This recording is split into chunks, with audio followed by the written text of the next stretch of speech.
오늘 강의에서 제가 좀 집중적으로 보여드릴 탑 두 가지입니다. 예, 특히 이 왼편에 있는 조양북탑이라고 하는 탑이 오늘 강의에서 가장 중요합니다. 오늘 강의의 주인공이라고 할 수 있습니다.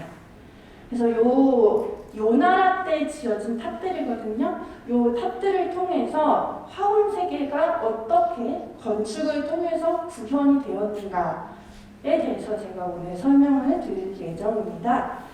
그런데 여기 계신 분들 중에 아마 많은 분들이 요 나라 그래도 좀 처음 들어보는데 화원 들어본 것 같긴 한데 뭔지 정확히 모르겠고 이런 분들이 아마 많으실 거라고 생각이 됩니다. 근데 걱정하실 필요가 전혀 없으시고요. 제가 오늘 강의에서 아주 기초부터 깊이 있는 내용까지 차근차근 설명을 드릴 테니까 여기 계신 분들 다들 이제 불교에 대한 이해가 많이 다르시더라도 걱정하지 마시고 그냥 재미있게 들어주시면 될 것 같습니다. 먼저 제가 요 나라라고 말씀을 드렸는데요. 지도를 먼저 보여드리겠습니다. 아마 송나라라고 하면은 훨씬 더 익숙하실 거예요. 우리가 중국사를 배울 때 요 10세기에서 12세기 공부하면 보통 송나라만 배우고 넘어가거든요. 그런데 아마 거란이라는 단어는 조금 더 친숙하실 것 같습니다. 바로 요 나라가 그 거란족들이 세웠던 나라입니다. 우리 고려를 사실 여러 번 쳐들어왔었죠. 근데 우리는 거란족을 물리쳤어요. 그렇죠? 그래서 한국에서 이제 그 국사 교육 받은 우리들은 약간 거란족 하면 우리가 이겼으니까 그리고 그렇게 대수롭지 않게 생각하실 수도 있는데요. 지도만 보셔도 그 크기가 어마어마한 거를 아실 수가 있으실 거예요. 송나라보다도 훨씬 더 큰 제국이었고요. 그래서 이런 나라를 우리가 이겨냈다는 것 자체가 굉장히 이제 대단한 일이라고 할 수가 있습니다. 오늘 주제가 이제 화엄 세계관과 불탑이기 때문에 일단 불탑이 무엇인지 그 기원은 무엇인지에 대해서 먼저 기본적인 설명을 좀 드리려고 합니다. 아마 우리나라에서 제일 유명한 탑들 보면 이 불국사에 있는 다부탑이랑 석가탑일 것 같습니다. 그리고 한국에 계신 분들은 대부분 탑이라고 하면 부처님 사리를 모신 건축 요 정도는 많이들 알고 계실 거예요. 외국에서 강의하면은 잘 모르는 분들 많은데요. 한국에서는 그렇게 낯설지 않은 굉장히 친근한 건축물이죠. 네. 그리고 또 익산 미륵사지 서석탑이라든가 경주 가문사지 탑 등등 한국에는 유명한 탑들이 많습니다. 근데 대부분 돌로 만들었죠. 그래서 이렇게 돌로 탑을 만드는 것은 상당히 한국적인 특징입니다. 물론 우리나라에서 옛날에 목탑도 많이 만들긴 했었는데요. 목탑은 좀 대부분 불에 타서 사라졌고 많이 남아있는 것이 석탑인데 해외 나가보시면 중국이라든가 일본은 목탑이 되게 많고 그 다음에 전탑이 많습니다. 돌로 만든 탑이 많은데 이렇게 석탑이 많은 것은 한국적인 특징이라고 할 수가 있습니다. 그런데 어느 나라를 가거나 큰 탑 안에는 부처님의 사리가 모셔져 있지요. 예를 들면 이런 부처님 사리들이 탑 안에서 발견이 되는데요. 왼편에 보시는 거는 중국 법문사 탑이라고 하는 탑에서 발견된 부처님 손가락 뼈입니다. 요 가운데 요 하얀 것이 사람들이 부처님 손가락 뼈라고 믿는 진심사리이고요. 우리 한국에 이 사리가 오신 적도 있습니다. 그때 올림픽 공원에서 이제 그 사람들이 친견했었나 뭐 그랬던 것 같은데요. 상당히 많은 분들이 가셨던 걸로 알고 있습니다. 그다음 요것도 이제 요거는 이제 한국의 범어사 석탑에서 발견된 부처님 살이고요. 요거는 굉장히 아름답죠. 익산 미륵사지 서석탑에서 발견된 사리입니다. 그러면 여기서부터 우리 그 탑의 기원에 대해서 한번 배워보도록 하겠습니다. 탑의 기원에 대해서 배우려면 아무래도 불교가 시작된 인도로 가야겠죠? 네. 그래서 여기 노란색으로 표시해 놓은 것이 석가족의 왕국, 그러니까 부처님이 왕자로 태어나셨던 그 왕국입니다. 그리고 지금 이게 그 인도에 남아있는 탑들 중에서 제일 유명한 탑인데요. 산치 대탑이라고 제가 이름을 적어놨습니다.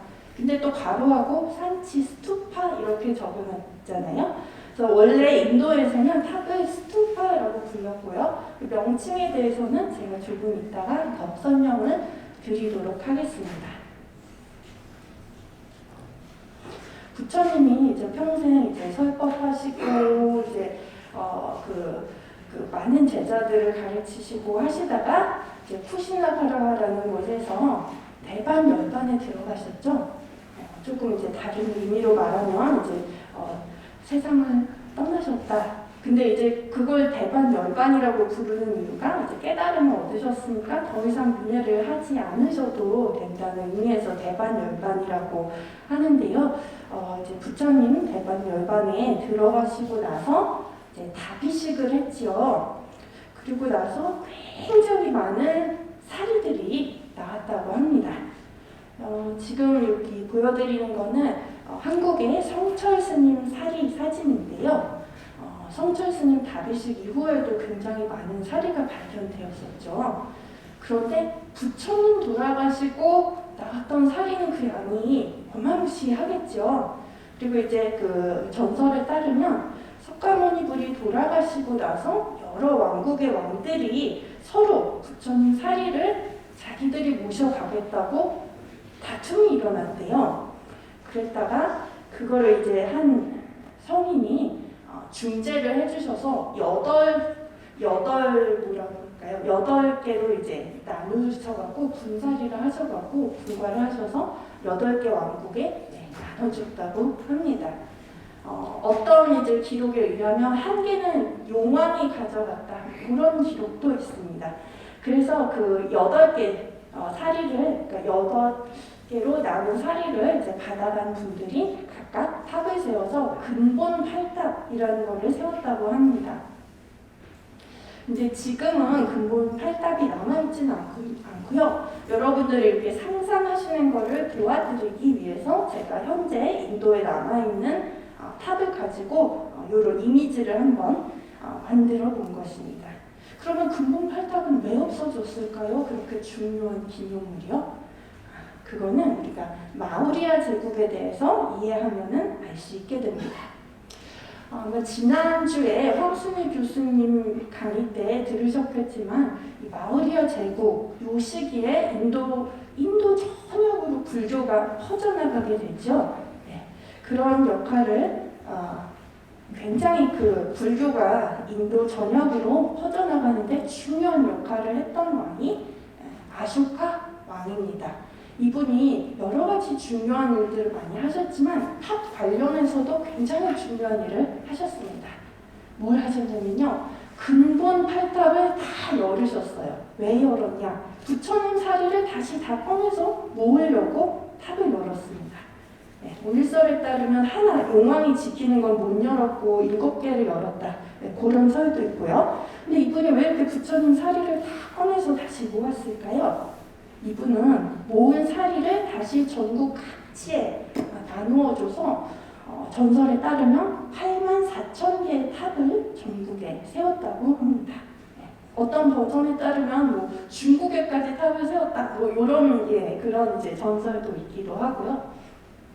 근데 여기서 이제 84,000이라고 하는 숫자는 이렇게 정확한 과학적인 숫자라기보다는 어떤 상징성을 가진 숫자다 그렇게 이해를 하시면 됩니다. 왜냐하면 불교에서는 엄청 많다, 무한히 많다라는 것의 비유를 84,000이라는 단어를 가지고 많이 사용을 하기 때문에 그렇습니다.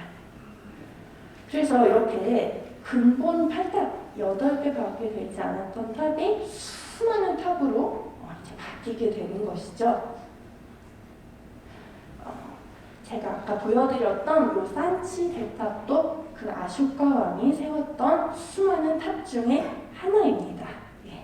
그리고 이제 아쇼카 왕이 이 탑을 기원전 3세기에 건립한 이후에 몇 세기 이후에 이제 또 다른 왕조에서 더 크게 이 탑을 증축하고 이렇게 난간도 만들어 드리고 화려한 문 또 장식 이런 것도 이제 만들어 드려서 오늘날의 모습으로 남아있는 것입니다.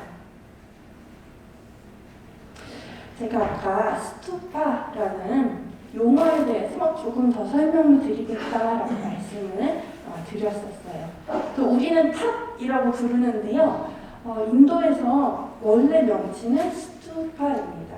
그래서 불교가 중국으로 전해졌을 때 이 스투파라는 산스크리트어를 음역해서 솔도파 이렇게 부르기도 했고요. 발음이 비슷하죠? 스투파하고 솔도파. 예. 요거를 앞에 스를 빼버리고 투파만 음역해서 파파 이렇게 부르기도 했고요. 파파가 줄어서 요즘 우리가 가장 많이 쓰고 있는 탑이라는 단어가 된 것입니다. 그러면 요 우리 탑의 기원 스투파의 각 부분에 대해서 잠시 간단히 살펴보도록 하겠습니다.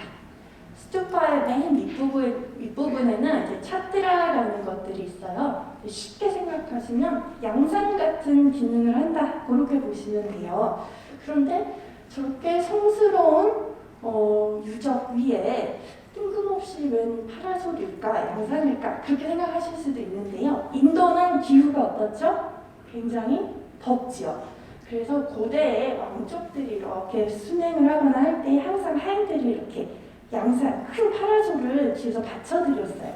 그래서 나중에는 그 햇볕 가리개 자체가 고귀한 신분의 상징이 됩니다. 네. 그래서 고귀한 신분의 상징으로서 요 안에 이제 부처님 사리를 모셔놓고 위에는 차트라를 돌로 이렇게 만들어 드린 것입니다. 그리고 그 차트라를 관통하는 돌 기둥이 안까지 있는데요. 그 중심 기둥을 야스티라고 부르고요. 그러면 이 차트라랑 야스티 자체가 굉장히 중요하기 때문에 또 이 부분을 하루미카라는 난간을 둘러줍니다. 그러니까 이 안에가 성스러운 부분이다라는 것을 보여주는 것이죠. 그리고 이제 중심되는 스투파의 몸체 부분 이렇게 도움 모양을 하고 있는 이 몸체를 안다라고 부릅니다. 그리고 많은 스투파들이 동서남북에 굉장히 화려한 문을 가지고 있는데요. 그것을 토라나라고 부릅니다. 그런데 이 부분들 중에서 야스티가 상징적으로는 가장 중요하다고 할 수가 있습니다.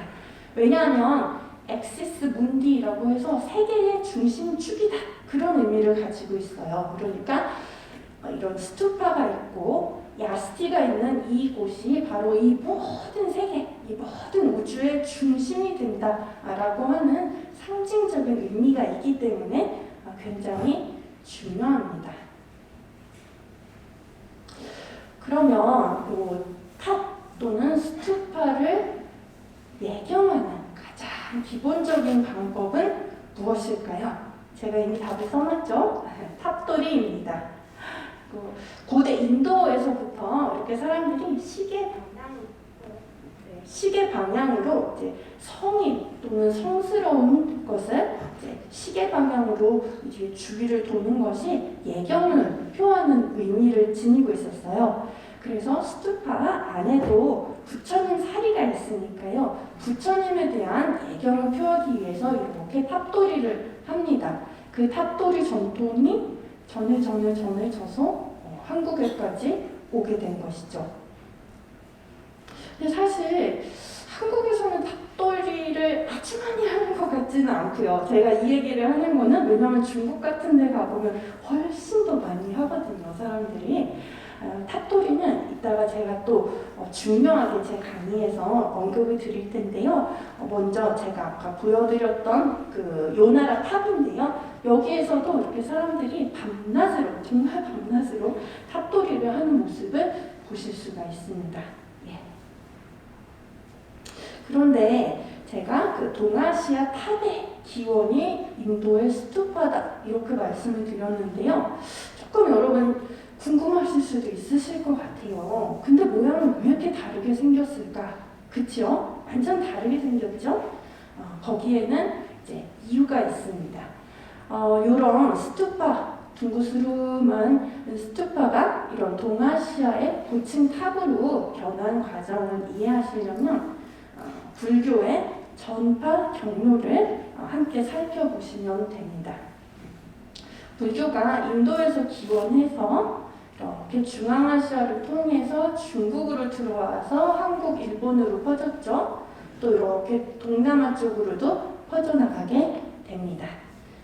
그런데 인도에서 중국으로 불교가 전파되는 길목에 굉장히 중요했던 지역이 있습니다. 바로 간다라라는 지역입니다. 이곳이 그 불교사에서 가장 최초로 불상을 만들었던 곳 중에 하나이기도 하고요. 굉장히 중요한 불교 유적이 많이 남아있는데요. 오늘날에는 파키스탄, 아프가니스탄 지역입니다. 네, 예전에는 굉장히 불교가 성행했던 곳입니다. 그런데 이 간다라 지역에서 발굴되는 이런 탑 모형 같은 것들을 보면은 아까 우리가 봤던 인도 스투파랑 되게 비슷한데 조금 다른 점이 있죠? 훨씬 더 위쪽으로 길쭉해졌어요. 그쵸? 그 제가 안다라고 말씀드렸던 그 돔 모양이 여기 있고요. 기단부가 엄청 높아졌고 위에 있는 차트라도 엄청 높아졌습니다. 그래서 간다라 지역에 현재 남아있는 스투파 유적을 탑의 모형이랑 비교해 보시면 여기서도 이렇게 기단부가 높고 요 안다 부분이 요 위로 올라간 것을 보실 수가 있고요. 그러면 요 스투파도 무너지기 전에는 위쪽으로 상당히 높았을 거다라는 것을 아실 수가 있을 거예요. 그러니까 간다라 지역을 거치면서 요 스투파가 점점 높이가 높아지게 되고요. 그 스투파라는 탑이 중국에 이제 전파됐을 때는 중국에서는 9,000년 사리를 모시는 스투파는 뭔가 굉장히 높은 건축이구나 이런 인식이 생겼고 중국 사람들에게 친숙했던 목조로 이렇게 높은 탑을 지어드리게 되는 것입니다. 예. 물론 이것들은 이제 후대 탑들이고요. 예. 초기에 불교가 이제 처음 중국에 전해졌을 때 그랬었다라는 이야기입니다. 그러면 요새 이제 불탑에 대한 기본 설명은 끝났고요. 이번 강의의 핵심이 되는 요나라 불탑과 화엄세계의 관계에 대해서 우리가 이제 순차적으로 한번 살펴보도록 하겠습니다. 이 탑을 지었던 나라가 요나라니까 먼저 요나라에 대해서 우리 조금 같이 살펴보면 좋겠죠. 이 요나라의 지배 민족은 제가 아까 말씀드렸던 거란족입니다. 요즘 이제 영어 발음으로는 키탄 그렇게 부르고요. 중국어 발음으로는 치탄 이렇게도 부릅니다. 원래 유목민들이었어요. 유목민들이었다가 이제 10세기 초에 이제 유라고 하는 거대한 제국을 만들면서 계속 이제 유목민족의 생활 방식을 유지하긴 했지만 이제 제국을 세웠으면 건축이 필요하겠죠. 아무래도 황제의 권위를 보여주는 그런 궁궐도 필요하고 또 불교를 이제 받아들이게 되면서 수많은 절들을 세우고 탑을 세우고 그렇게 됐던 민족입니다. 요나라가 중국 북쪽 또 오늘날의 러시아 남부 그쪽을 이제 지배하고 있을 때 남쪽에서는 송나라가 있었죠. 송나라의 지배 민족은 한족이었고요. 유목민이 아닌 정착민, 농경 문화를 가진 민족이었습니다. 요거는 제가 왜 띄워놨나 궁금하실 수도 있는데요. 거란족 공주의 무덤에서 발굴이 된 황금 마스크입니다. 저걸 얼굴에 쓰고 계셨어요. 네, 무덤에서. 그래서 아마 공주의 얼굴이 저렇게 생겼을 것 같다라고 이제 사람들이 생각을 하고 있는데요. 거란족은 현재는 이제 현존하지 않습니다. 그래서 정확히 어떻게 생겼는지 우리가 알기 어렵기 때문에 제가 이렇게 무덤에서 발굴된 묘물을 보여드렸고요. 근데 제가 한 10년쯤 전에 제가 불교중앙박물관에서 또 요나라에 대한 강연을 했을 때 거란족의 후예다라고 하시는 분들이 제 강연에 오셨었어요. 근데 진짜 제가 그때 연락처를 받아놨어야 되는데 그 후에는 제가 궁금해도 이제 연락이 닿을 길이 없어서 조금 아쉽게 되었습니다. 한국 분들이신데 거란족의 후손들이라고 이렇게 하시더라고요. 네. 그다음 요거는 또 제가 왜 보여드리냐라고 하면 이거는 요나라 선화요묘라고 하는 요나라 무덤의 벽화입니다. 이런 무덤 벽화를 통해서 우리가 또 거란족들의 복식에 대해서 알 수가 있는데요. 머리가 여기 미른 부분입니다. 한족들은 유교를 되게 숭상했고 왜 유교에서는 부모님한테서 받은 머리카락도 자르면 안 되고 그렇잖아요. 근데 거란족은 완전 문화가 달랐기 때문에 이렇게 부분적으로 머리를 밀고 다니는 굉장히 다른 식성을 풍속을 가지고 있었습니다. 그러면 이 사람은 거란족이냐? 아니에요. 한족입니다. 이게 어떻게 된 거냐면요. 거란이 세운 요나라는 사실은 다민족 국가였습니다. 지배층은 거란족이었는데요. 그 밑에 말갈족도 있고 우리 발해 유민들도 있었고 한족들도 있었는데요. 거란족 밑에서 살다 보니까 다 거란의 문화를 따라하게 된 거거든요. 그래서 이거는 거란에 살았던 한족의 무덤이고요. 지금 우리가 그 중국에 계신 우리 동포라고 해야 되나요? 그분들이 조선족이라고 부르듯이 당시에는 송나라에 있는 한족들을 거란에 살고 있는 한족들을 자기들과 구분해서 그렇게 불렀다고 합니다. 한족의 아이들 이렇게 해서 자기들이랑 또 구분을 했다고 합니다. 그다음 요 문자, 지금 동전에 문자가 4개 쓰여져 있는데요. 이거 읽으실 수 있는 분 여기 있으실까요? 제가 장담한 건데 안 계실 거예요. 이게 뭐냐면요. 한자처럼 보이죠? 근데 한자가 아니고 거란 쪽이 만든 거란 문자입니다. 네, 거란이 상당히 문화가 발전한 나라였어요.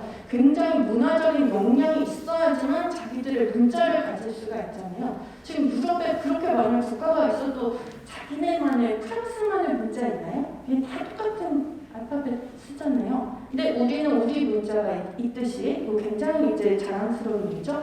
거란은 거란적 문자를 만들었는데요. 2가지 종류의 문자가 있었습니다.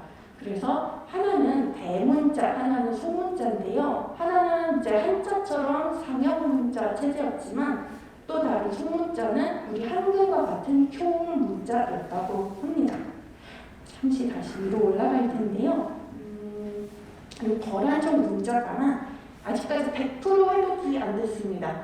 이집트 상형 문자처럼 아직도 이제 학자들이 막 풀고 있어요. 그래서 제가 예일대에 있을 때 한번 그 예일대 역사학자 역사 전공하시는 델러리 한센 교수님이 거란어를 해독하고 계시는 분을 초청해서 저희가 방학 동안 한 달 내내 세미나하면서 배워본 적이 있었는데요.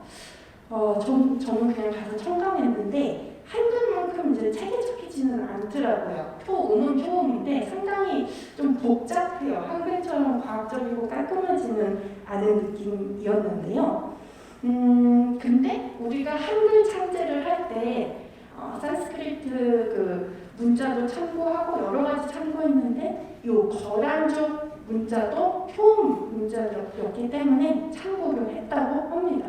그래서 우리 한글과도 어느 정도 관련이 있다고 볼 수 있는 거란 문자입니다.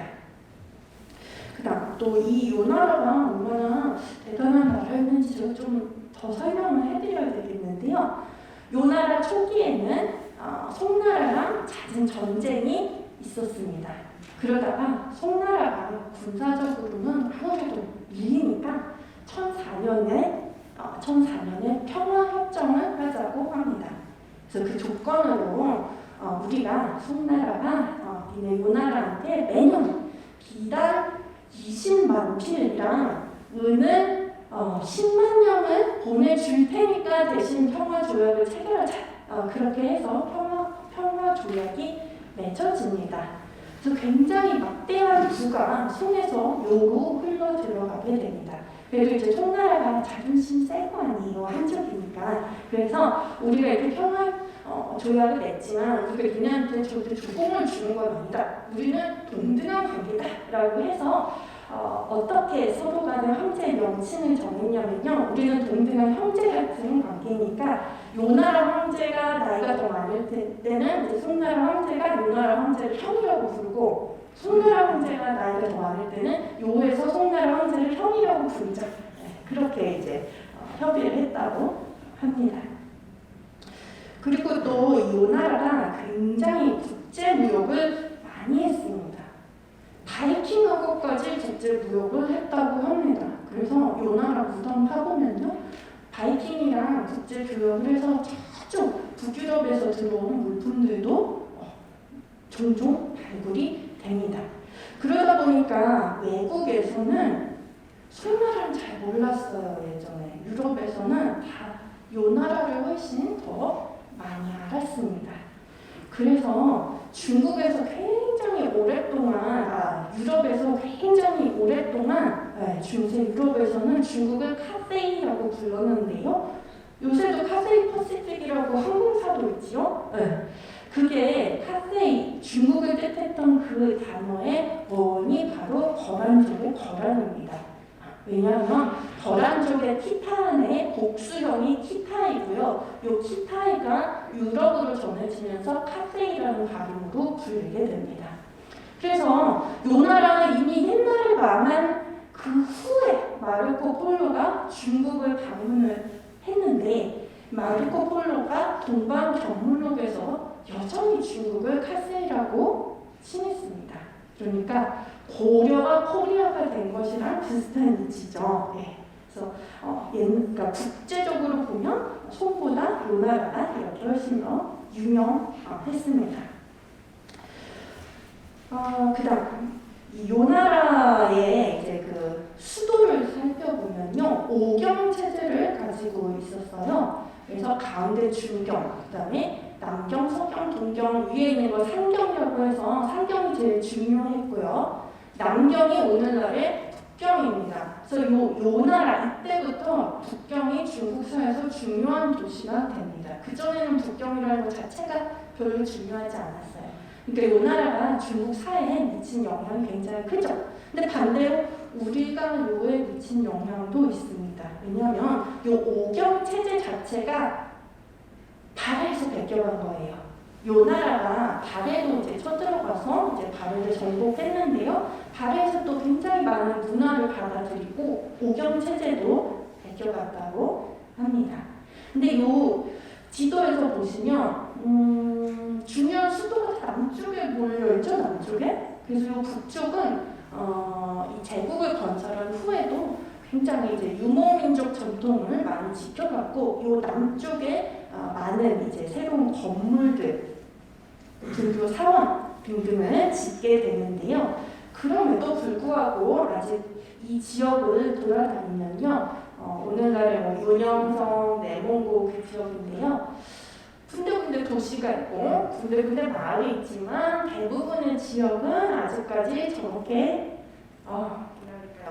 광활한 자연으로 남아 있습니다. 제가 처음 저곳에 이제 그 자료조사 갔던 데가 2007년, 2007년인데요. 그때 찍었던 사진이고요. 양떼가 굉장히 많아요. 물론 이제 야생 양떼는 아니고 사람들이 키우는 양떼들이고요. 그리고 요 길이 이제 가우스 공루 그래갖고 저 지역에 고속도로입니다. 고속도로는 굉장히 단촐하죠. 그리고 제가 그 처음 가서 다녔던 2007년에는 길에 차가 하나도 없어요. 그래서 그냥 운전하다 보면 이렇게 졸음운전이 될 수도 있거든요. 워낙 아무것도 없으니까. 근데 졸음운전하면 큰일 납니다. 왜냐면 이렇게 가끔씩 당나귀도 지나가고 양도 지나가고 그렇기 때문에 되게 조심해서 운전해야 됩니다. 예. 이제 불교에 대해서 들어갈 텐데요. 유교를 제일 수상했던 국가 사상으로 숭상했던 송나라와 달리 물론 불교, 도교도 많이 뭐라 그럴까요? 번창을 했습니다만 국가적으로 가장 이제 후원을 받았던 건 유교죠. 근데 이 나라는 반대로 도교, 유교도 뭐 이 안에서 상당히 유행했지만 국가 차원에서 가장 많은 후원을 했던 것은 바로 불교입니다. 왜 그랬을까요? 유교는 아무래도 되게 한족 중심주의가 많기 때문에 자존심이 셌던 거란족 입장에서는 그렇게 국가 사상을 받아들이기는 좀 어려웠던 것 같습니다.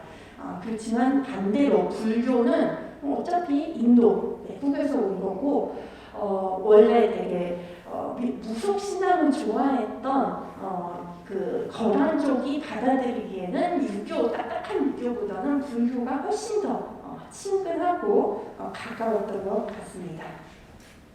이건 이제 요나라에서 만든 보살상인데요. 굉장히 아름답죠.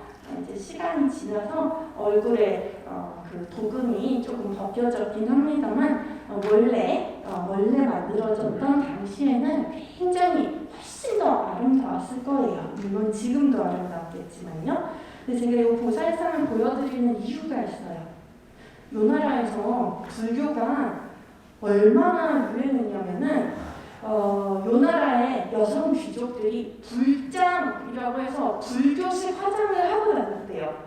어떻게 했냐라고 하면 보살상처럼 보이려고 얼굴에 금색 나는 알료를 칠하고 다녔대요. 보살상처럼 보이려고요. 그래서 거란족의 아름다운 귀족 부인들의 얼굴이 이 보살상의 모습과 닮아 있지 않았었을까라는 생각이 들어서 보여드립니다. 그리고 요나라에서 셀 수 없이 많은 사찰들을 지었는데요.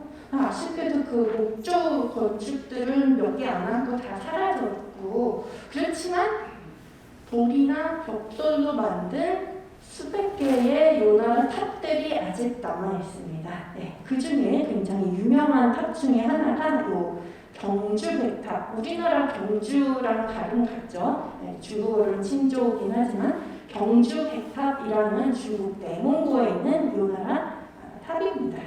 제가 예전에 자료 조사 다닐 때 이제 타고 다녔던 차고요. 요거는 이 경주백탑이 참 지금 봐도 아주 아름다운 탑입니다. 근데 이게 7층이죠. 하나, 둘, 셋, 넷, 다섯, 여섯, 7개 7층인데 요즘 건축 7층으로 생각하시면 안 됩니다.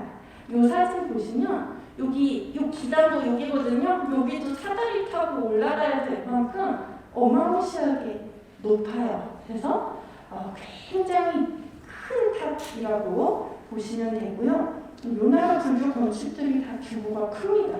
요거는 이제 1020년에 지은 요나라의 동국사라는 절인데요. 이곳의 대웅전이 바로 1020년에 지은 요대 건축 그대로 남아있는 그런 건축물입니다. 근데 이 사진을 보여드리면 여러분 그렇게 이 건물 크다는 느낌 안 오실 거예요. 그렇죠? 그냥 한국 대웅부전 비슷한 크기 아닐까 싶은데 내부 사진 한번 보여드리겠습니다. 어마무시하죠? 여기 사람이 서 있는 거예요, 지금. 그리고 여기 7분에 과거 7분 모셔놨는데요. 이 불상들 크기가 얼마나 큰지 아실 수 있으시겠죠? 정말 어마무시한 크기고요. 2020년에 이제 청춘년이었죠. 그래서 예전에 제가 찾아갔을 때 거기 스님께서 2020년에 청춘년이니까 그때 기념할 때 꼭 와라 라고 하셨는데 코로나 때문에 제가 못 가봤어요. 좀 많이 안타깝긴 합니다. 그리고 방금 보여드린 그 대웅부전 안에 보살상들도 많이 남아있는데요. 이런 보살상들도 보면 참 아름답죠. 그래서 이제 요나라 그리고 요나라 불교에 대해서 기본적인 설명을 드렸고요. 다시 오늘 주인공 조양북탑으로 돌아오도록 하겠습니다. 그 요나라 불교의 가장 큰 특징이 뭐냐라고 하면 화엄종이라고 하는 화엄 불교랑 밀교 밀교가 섞여 있는 것을 이제 그 요나라 불교의 가장 큰 특징이라고 하는데요. 이 종양 부탑에도 그 화엄 불교의 영향이 굉장히 많이 남아 있습니다. 화엄 불교 뭔지 지금 모르셔도 괜찮아요. 제가 설명을 이따가 드릴 거기 때문에 걱정 안 하셔도 되고요. 먼저 이제 종양부탑의 특징 살펴보면요. 높이가 보수 후 42.6m다 이렇게 되어 있습니다. 그래서 여기 앞에 보시면 여기도 사람 한 분 서 계시고 또 탑 가까이에도 빨간 추리닝 입은 분이 계시고요. 이 위에도 올라가 볼 수 있는데요. 저 위에 올라가면 사람 크기가 이 정도 될 거예요. 그래서 이 탑 자체가 얼마나 크냐라고 하면 이 높이가 제가 대강 이제 이렇게 아파트 요즘 한국 아파트 높이 찾아보니까요. 구식 아파트 15층 높이보다 이 탑이 지금 더 큰 겁니다. 그래서 제가 살고 있는 아파트보다 더 높은 탑이 한 1000년쯤 된 것이 아직도 저렇게 건재하고 있는 것입니다. 이 탑이 1984년에서 96년 사이에 발굴이 됐습니다. 그래서 고고학자들이 이 탑의 내부를 살펴보니까 지하사리공하고 12층, 이게 천하가 이렇게 1층, 2층, 3층 이렇게 쫙 있는데 12층 내부에 사리공이 있는 것을 발견을 했습니다. 근데 너무 아쉽게도 지하사리공은 이미 누군가가 그 도구를 해가서 석조 유물만, 돌로 만든 유물만 일부 남아있고 다 없어져 있더래요. 그런데 12층 사리공에서는 고스란히 그 안에 이제 요나라에서 모셨던 것들, 그 다음에 또 부처님 진신사리가 그대로 이제 발굴이 됩니다. 그래서 요 탑 하나에서 발굴한 유물들만 어찌나 많은지 그 탑 뒤쪽에 부탑 박물관이라고 하는 박물관을 건립을 합니다. 그래서 탑에서 나온 유물들을 상설 전시를 하고 있고요. 또 부처님 사리는 이 탑에서 두 과가 나왔다고 합니다. 빨간 살이 하나, 흰 살이 하나 그렇게 나와서 이제 사람들은 이제 불교 신자분들은 이제 하얀색은 부처님 뼈에서 나온 뼈살이, 빨간색은 부처님 피에서 나온 살이다. 그렇게 이제 생각을 하고 있고요. 살이 두 과 중에 한 과는 다시 이제 적합한 의뢰를 이제 해드리고 탑에 다시 모셔드렸고요. 또 하나는 저 박물관 안에 특별한 공간을 만들어서 방문하는 사람들이 그 사리를 이제 친견할 수 있게 해주고 있습니다. 그럼 요나라 탑의 형상에 대해서 우리 조금 같이 살펴볼 텐데요. 요나라 이전에는 탑들이 대부분 이렇게 생겼어요. 이 탑과 요나라 탑의 가장 큰 차이점은 뭘까요? 여기에는 확실하게 층이 있습니다. 그쵸? 한 층이 있고 지붕이 있고 또 한 층 있고 지붕이 있고 이렇게 1층, 2층, 3층이 확실한데요. 요나라에서는 되게 희한하게도 1층만 짓고 그 위에는 그냥 지붕만, 처마만 이렇게 줄줄줄줄 쌓아놨습니다. 이게 요나라에서 처음 새로 만들기 시작한 탑의 형태고요. 처마가 이렇게 층층층층 밀접하게 쌓여있다라고 해서 밀천식 탑 이렇게 부릅니다. 되게 특이하죠. 그리고 이런 밀천식 탑 중에서 지금 보시는 조양부탑이 연도가 제일 이른편에 속합니다. 그래서 이 탑을 처음 짓고 이 지역에서 이 탑의 모양을 배겨가서 막 이렇게 따라서 지은 탑들이 많이 있습니다. 그래서 이 조양부탑이 굉장히 중요하고요. 그 밀천식 탑의 특징은 1층이 굉장히 크고 그 1층의 벽에다가 여러 가지 화려한 조각으로 장식을 합니다. 제가 아까 보여드렸던 요나라 이전 탑 같은 경우는 뭐 벽면에 특별히 뭐 화려한 장식이 없어요. 그런데 요나라의 밀천식 탑은 이렇게 1층 탑 신부에 화려한 조각 장식이 있는데 이 조각들이 단순한 장식이 아니고요. 굉장히 심오한 의미를 가지고 있습니다. 지금 이 조각 보시면 가운데 부처님 앉아 계시고 뭐 좌우에 보살도 있고 막 복잡한 조각이 있는데 뭔가 조금 특이하다고 느껴지시는 부분이 있으실 것 같아요. 뭐냐면 탑이 있습니다. 탑을 탑으로 장식을 했네요. 이 아이디어 자체가 좀 되게 특이하죠. 근데 단순히 이거만 특이한 게 아니고요. 요 벽면에 붙어있는 탑을 조양두탑이랑 비교해보면 우리가 알 수 있는 게 두 탑이 되게 닮았다는 것입니다. 천막은 13층이고요. 탑신부 밑에 연꽃받침 장식이 있고요. 가운데 부처님도 있고요. 봐라. 예, 이게 그냥 탑 장식이 아니고 요 탑 자체가 요 조양두탑의 미니어처 조그만 모델입니다. 더 이상하죠? 왜 조양두탑을 조양두탑으로 장식했을까요? 여러분 지금 우리가 보호당에 있잖아요. 근데 보호당을 보호당으로 장식한다? 되게 이거 요즘 어린 친구들 유행하는 단어로 얘기하면 신박한 아이디어죠. 왜 그랬을까요? 여기에는 굉장히 깊은 심오한 이유가 있습니다. 오늘 제가 설명드린 요대 탑과 화엄 세계와의 관계가 바로 이 소탑들 안에 담겨 있습니다. 그렇다면 이제 화엄 세계가 뭔가에 대해서 제가 이제 드디어 설명을 드려야 되겠는데요. 이제 화엄 불교에서 굉장히 자주 나오는 단어 중에 하나가 일즉일체, 일체즉일이라는 단어입니다. 한계가 즉 일체, 한계가 전체이고 하나가 이 모든 거랑 똑같고 근데 또 일체가 즉 일체가 하나이다. 이 모든 전체가 하나이다. 무슨 뜻일까요? 요걸 이제 조금 풀이하면은 이제 화엄 세계에 가르치는 이 세상의 모든 것들이 서로 연관이 되어 있다고 가르칩니다. 그래서 이 세상에 일어나는 어떤 조그만 변화라도 다른 모든 것에 즉각적으로 영향을 미친다고 합니다. 뭔가 그럴듯한 것 같긴 한데 아직 잘 이해가 안 가죠. 예. 근데 여기서 좀 어려워지는 개념도 있습니다. 화엄 불교에서 제일 중요하다. 우리 한국의 탄호 스님께서도 화엄에서 제일 중요한 사상이다라고 했던 것이 사사무의 법계라는 것입니다. 법계라고 하면 진리 그 자체가 될 수도 있고요. 우리의 이 현실 자체, 이 모든 우주를 다 칭하는 단어다. 그렇게 보시면 되는데요. 사사무예라는 것은 모든 사물, 물건들 사이에 서로 부딪히는 아무 장애가 없다는 말입니다.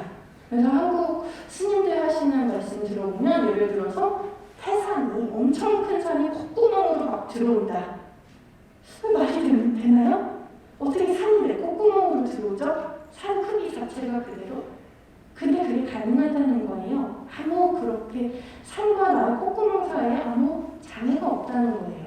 근데 우리는 이거를 이해할 수가 없습니다. 왜냐하면 우리는 3차원 세계에서 살고 있고요. 이것은 4차원 아니면 그것보다 더 차원이 높은 5차원, 6차원의 얘기일 수 있겠죠. 그래서 이게 우리한테 어렵듯이 옛날에 불교 공부를 했던 분들께도 다 너무 어려운 이야기였습니다.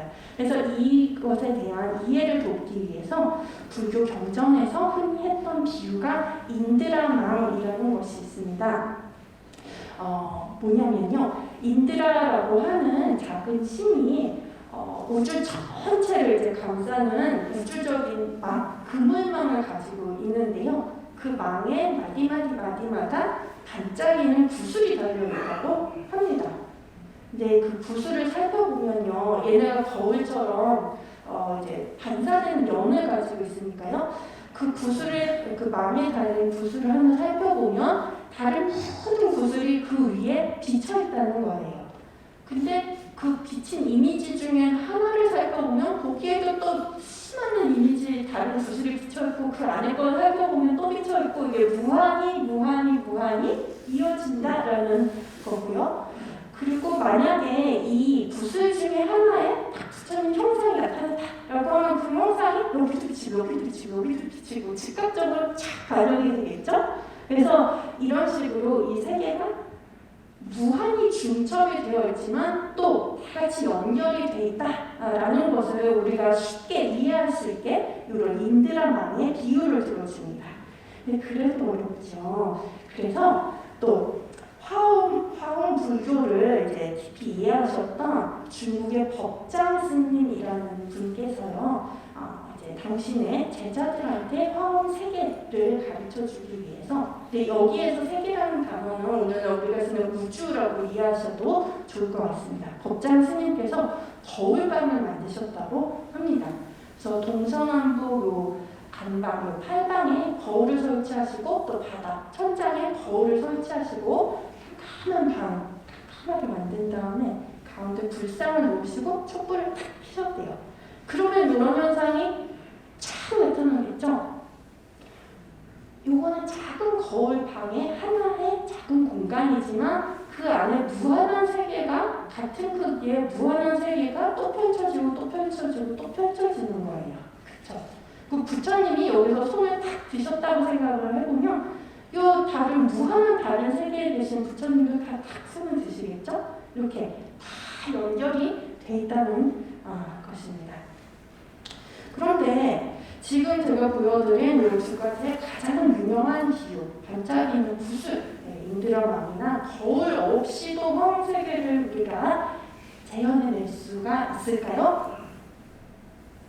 또 더더군다나 건축으로 이런 화엄 세계를 거울 사용하지 않고 만들어낼 수가 있을까요? 글쎄요, 그게 가능할까요?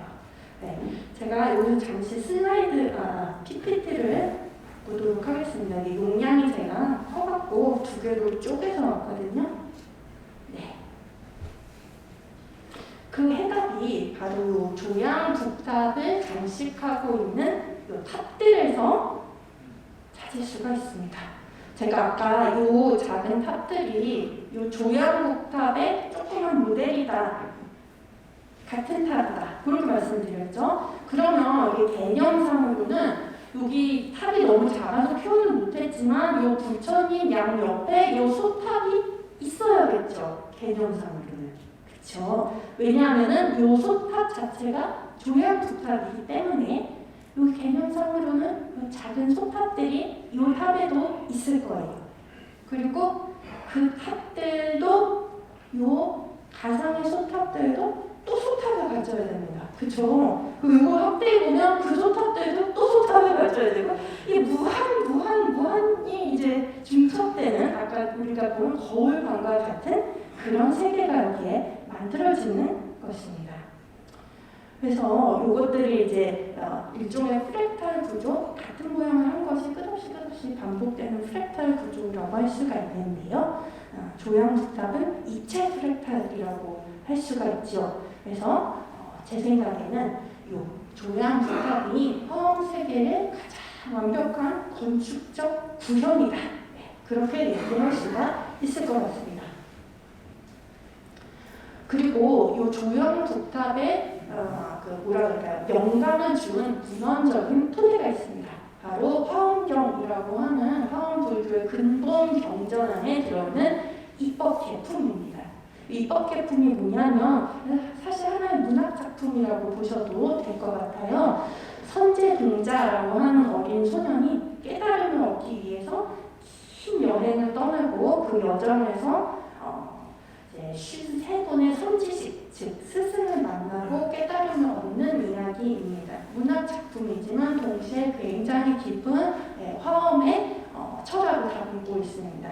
그래서 이 이야기의 끝부분이 선제동자가 비로장화불의 누각, 탑이라고 볼 수 있겠죠? 이라고 하는 곳 안에 들어가서 거기서 이제 깨달음을 얻게 되는데요.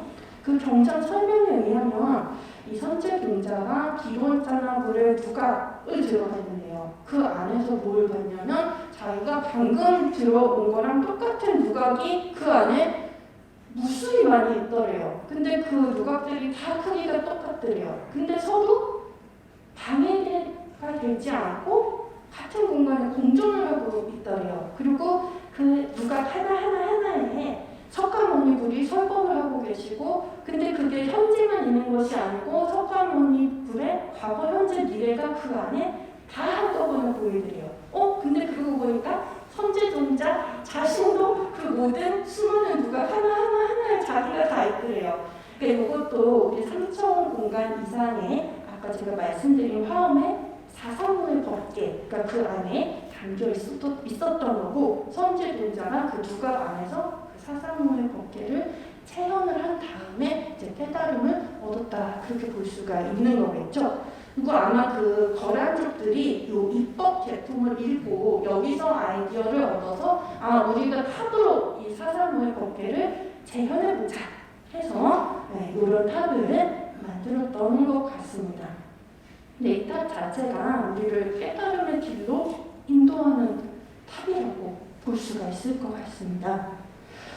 요 조명탑 안에서 발굴이 된 명문인데요. 여기에 이런저런 글들이 쓰여 있었는데 그 중에 하나가 이 대방광불 화엄경 해갖고 대방광불 화엄경 한 다음에 이렇게 사구개를 써놓습니다.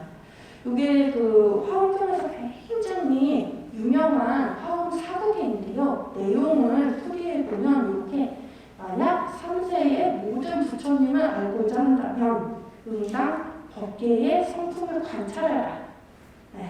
모든 것은 마음이 만들어내는 것이다. 이 구절입니다. 모든 것은 마음이 만들어내는 것이다. 일체유심조 굉장히 그 유명한 구절이죠.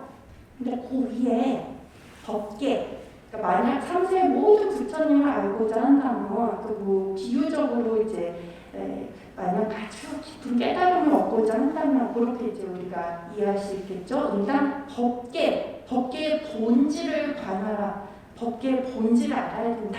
그런 얘기인데요. 제가 아까 말씀드렸다시피 이 법계라는 단어 자체가 진리 그 자체도 되고 이 세상 모든 그대로 있는 이 세상 자체, 이 우주 전체, 화엄 세계 그렇게 이해를 하셔도 됩니다. 그러면 이제 알게 되는 것이 모든 것은 마음이 만들어내는 것이다.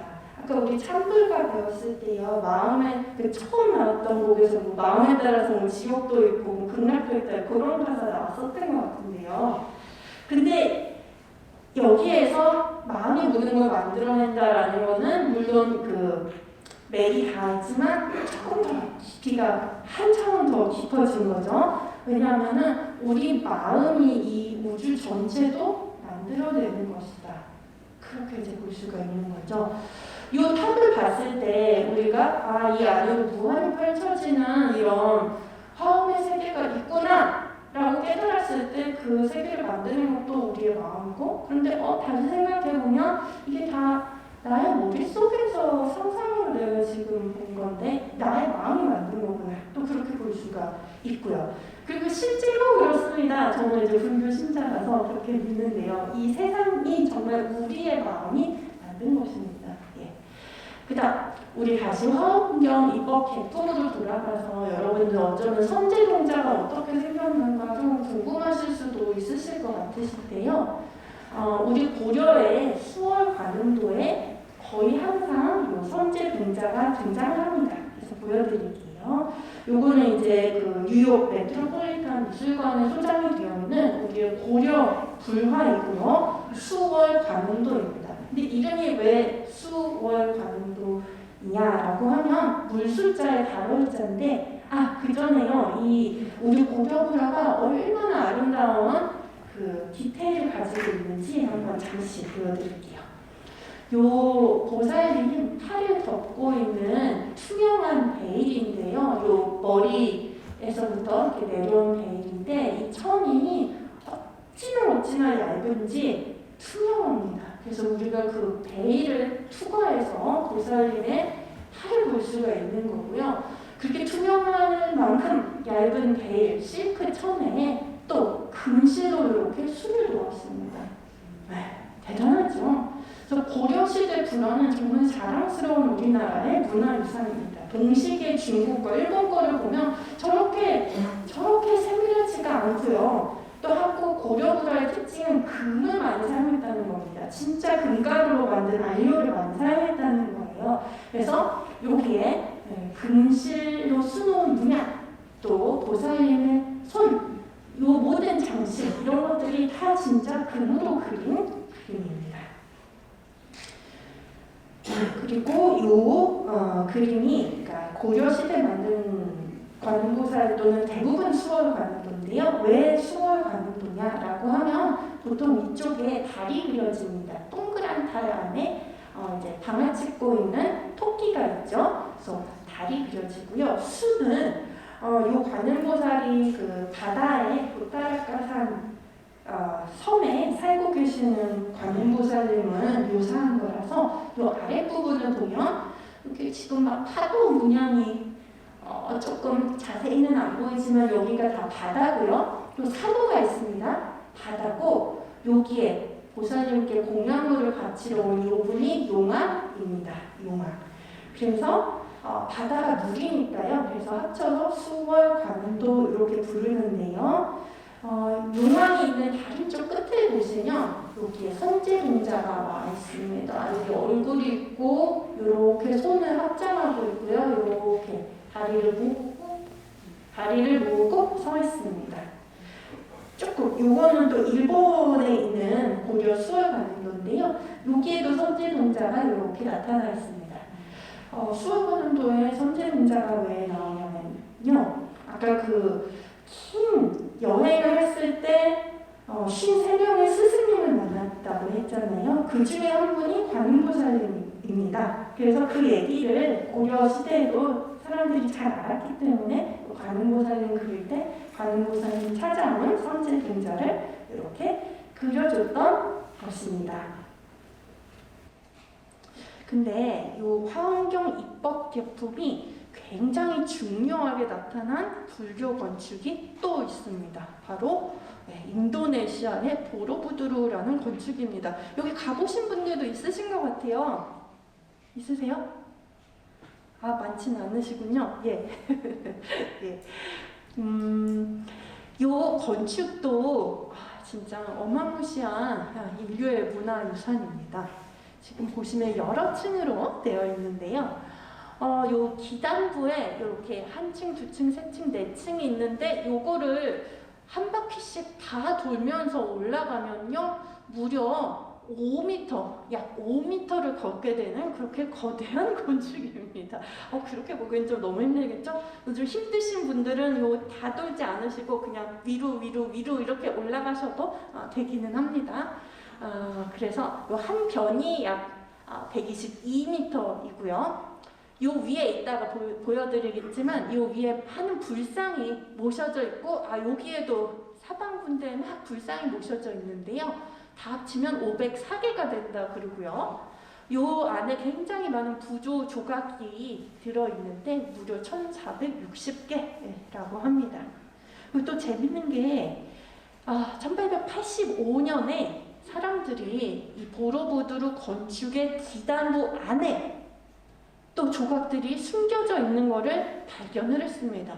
근데 여기 숨겨진 조각들의 내용은 지옥 장면이 좀 많았다고 그래요. 그래서 이 지옥 장면을 쫙 둘러서 새긴 다음에 그 윗부분을 또 다른 돌들로 덮어서 가려놓은 거예요. 근데 이 위에 있는 돌들을 다 걷어내면은 이제 그게 또 문화재 훼손이고 또 이제 요 보로부두르 건축 자체가 무너질 수도 있고 해서 현재는 한 모퉁이만 이렇게 돌을 걷어내서 관광객들이 볼 수 있게 해놓은 상태라고 합니다.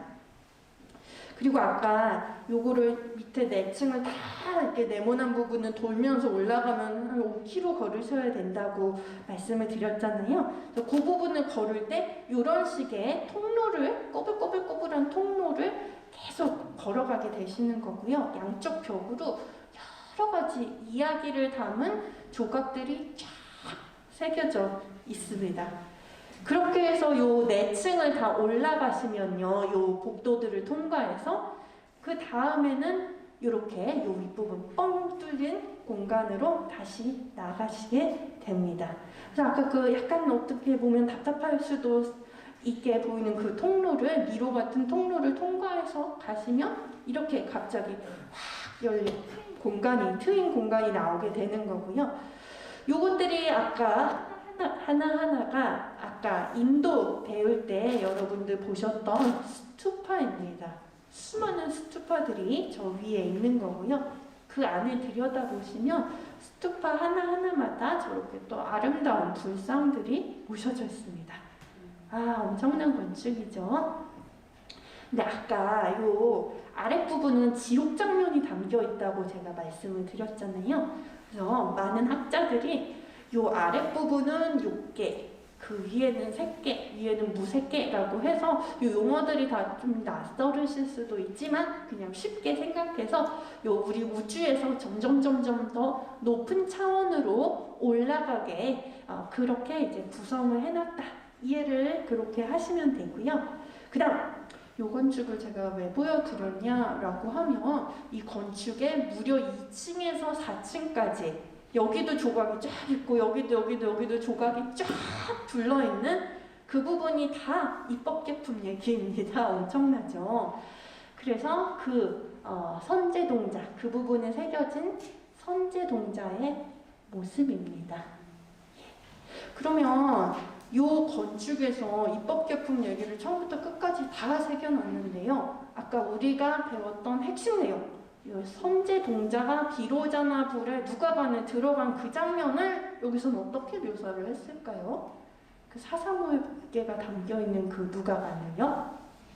살펴보시면 여기가 바로 이 선제동자가 요거를 이게 이제 비로자나불 누각입니다. 그 앞에 도착해서 이렇게 무릎을 꿇고 예경을 표하고 있는 장면입니다. 그리고 그 다음 장면에서는요, 또 미륵보살님이 딱 나타나셔서 요 비로자나불 누각의 문을 열어주는 장면입니다. 우리가 조양북탑을 배웠었잖아요. 굉장히 다른 식의 표현입니다. 그러니까 여기서는 그 화엄의 세계 자체를 구현한 게 아니라 이야기를 그냥 순차적으로 묘사를 한 거예요. 여기 도착했다, 문 열고 들어갔다, 안에서 뭐를 봤다, 이렇게 순차적으로 이야기를 묘사해 놓았습니다. 그리고 나서 이제 마지막 부분에 선제동자가 드디어 깨달음을 얻고 보현보살이라는 분이 이렇게 그래 네가 이제 깨달았다 그리고 인정을 해주는 그런 장면입니다. 그래서 두 가지 다 굉장히 훌륭한 문화유적이긴 합니다만 조양북탑의 경우에는 화엄 3개 그 자체를 구현했다라고 보시면요, 보러부들은 화엄 3개 그 자체를 재현한 게 아니라 화엄 3개에 대한 이야기를 재현했다, 그렇게 보시면 됩니다. 그래서 상당한 차이가 있지요. 근데 이야기 그대로 이렇게 그림으로 묘사하는 거는 사실은 굉장히 많은 그 공력과 노력이 들어가기는 합니다만 아이디어적으로는 그렇게 어려운 것은 아니죠. 근데 조양북탑은 화엄 3개 그 자체를 구현했다는 점에서 정말 전무후무한 건축이다, 그렇게 보실 수가 있을 것 같습니다. 예. 그래서 조양북탑을 제외하면 이렇게 입법계품에 비로자나불 누각은 그런 식으로 재현한 작품이 없어요. 그래서 일본에 있는 이제 그림 두루마기인데요. 요것도 보시면 선제동자가 그 비로자나불의 누각에 도착한 모습인데요. 그 안에 그냥 여러 불보살님들이 들어 계시고요. 저 안에 뭐 끝없이 무한히 반복되는 화엄의 세계를 구현해 놓지는 못했습니다. 그렇죠? 그런 차이가 있습니다. 그 다음 이제 이야기의 오늘 강연의 마지막 주제입니다. 이 선제동자가 선지식을 통해 만나기 위해서 긴 여행을 했다고 말씀을 드렸죠. 조양북탑도 이 여행과 관련이 있습니다. 기독교에서는 순례라는 말을 많이 쓰지요. 옛날에 불교에서도 순례라는 단어가 경전에 나오기는 합니다만은 더 많이 이제 불교에서 쓰는 단어는 구법이죠. 그러니까 법을 찾아서 깨달음을 구하기 위한 여행이다, 그런 뜻인데요. 그래서 저도 오늘 강연에서 순례라는 단어보다는 국업 여행 그런 단어를 조금 더 많이 써보려고 합니다. 조양북탑하고 요 국업 여행 또는 순례랑은 그럼 어떤 관계가 있을까요? 아까 말씀드렸던 그 소탑들이 화엄 세계를 묘사하고 있기도 하지만은 또 다른 의미를 가지고 있습니다.